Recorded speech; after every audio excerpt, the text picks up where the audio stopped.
Le gouvernement malien exige le respect des États-Unis. C'est tout à fait normal. Mesdames et messieurs, j'espère que vous allez bien.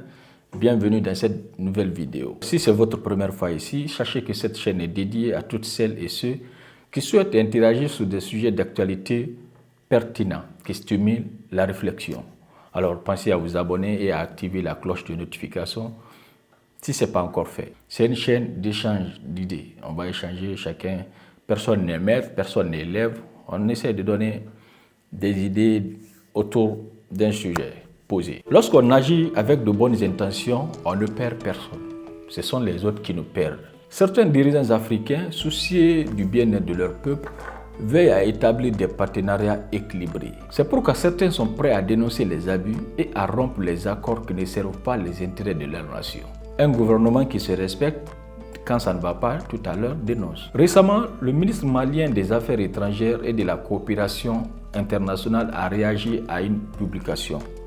Le ministre Abdoulaye Diop, il a réagi à une publication du département de l'efficacité gouvernementale des États-Unis sur les réseaux sociaux. Cette publication faisait état d'une supposée subvention de l'USAID en faveur du Mali, d'un montant de 14 millions de dollars destiné à soutenir la cohésion sociale. Or, un peuple dit ne doit jamais avoir peur de revendiquer ses droits, même face aux plus puissants. Alors, trop souvent, certains hésitent à demander des comptes par peur de représailles. Voilà, ils ont peur pour ne pas que leur demande ait des conséquences négatives sur leur existence. Le plus souvent, c'est ça. Sinon, lorsque tu n'as pas peur de demander, lorsque tu n'as pas peur des conséquences de la demande que tu formules, tu n'as pas à avoir peur. Mais c'est ce qui fait que beaucoup de gens restent dans leur coin avec des imaginations. Ils veulent demander, ils veulent revendiquer leurs droits, mais se disent après il peut y avoir des représailles. Lorsqu'on a peur des représailles, on ne peut pas revendiquer ses droits. Et lorsqu'on ne revendique pas ses droits, il y a des gens qui ne vont jamais vous donner vos droits. Vous allez avoir des représailles, certes, mais après, lorsque des bonnes personnes analyseront la situation, verront que c'est vrai, il a été rejeté, il a été maltraité après cette revendication, mais il devrait le faire. C'est ça le plus important. Le plus important, c'est d'avoir une satisfaction lointaine. Ce n'est pas forcément ce que tu demandes, mais après que les gens reconnaissent que oui, tu avais raison. Les autorités maliennes montrent aujourd'hui qu'il est possible d'exiger des explications, quel que soit le partenaire en face. Imaginez le Mali et les États-Unis. Et ils n'ont pas regardé la taille des États-Unis. Ils ont regardé leur souveraineté, ils ont regardé leur dignité. Et ils se sont dit, on va leur demander ce que nous voulons. Parce que ça y va de l'intérêt de nos concitoyens, ça y va de l'intérêt de notre pays. Demandons, on va voir ce qu'ils vont faire. Et c'est comme cela. Tu es un employé, tu as des problèmes, peut-être que tu veux une augmentation sur salaire, demande. Si le patron te virera pour cela, il n'a qu'à te virer, mais demande avec sagesse, pas avec de l'arrogance. Non, ce n'est pas toi qui lui as donné cette entreprise. Et après, si lui, il va te faire des représailles parce que tu lui as demandé, c'est son problème. Mais demande. Le général Assimi Goïta semble déterminé à ce que les Maliens tombés sous les attaques de leurs agresseurs ne l'aient pas été en vain. Il ne faudrait pas que nos compatriotes qui sont tombés sous les attaques de nos agresseurs le soient en vain.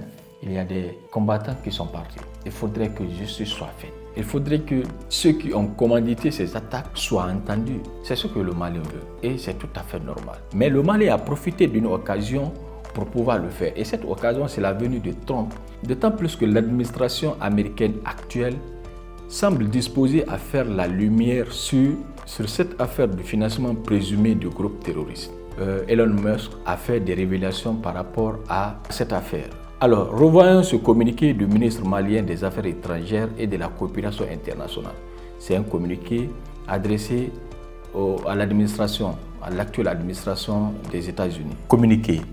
Le ministère des Affaires étrangères et de la coopération internationale a suivi avec surprise la publication du département de l'efficacité gouvernementale des États-Unis d'Amérique, le 15 février 2025, sur les réseaux sociaux, citant le Mali parmi les pays dont les subventions américaines ont été annulées.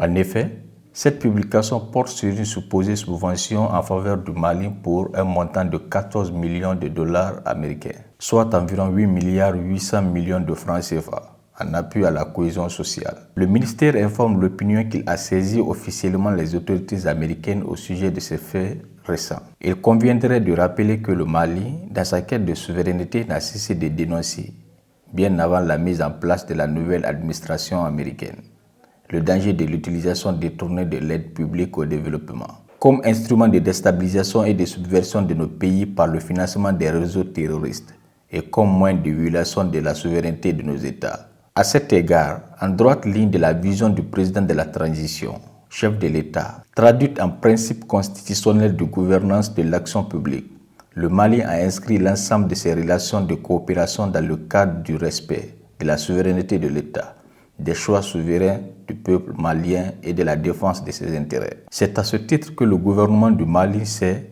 depuis 2 ans, réservé de signer l'accord quinquennal de subvention d'objectifs de développement avec les États-Unis concernant le financement des projets de l'Agence américaine pour le développement international, USAID, et a ajourné la mise en œuvre de certaines activités, y compris celles relatives à la cohésion sociale, à condition de respecter la souveraineté du Mali, les priorités et les procédures d'exécution nationale en la matière. Dans la même dynamique, le Mali se reconnaît dans la nouvelle orientation des autorités américaines visant à assainir et à humaniser leurs subventions, et salue par la même occasion cette prise de conscience de la réalité de leur aide publique et les actions entreprises contre leur utilisation subversive et non conforme aux besoins essentiels des bénéficiaires. En outre, le ministère invite les autorités américaines à engager des poursuites judiciaires contre les personnes qui ont détourné les dits fonds pour financer le terrorisme international, dont le Mali et les autres États de la Confédération AES sont victimes.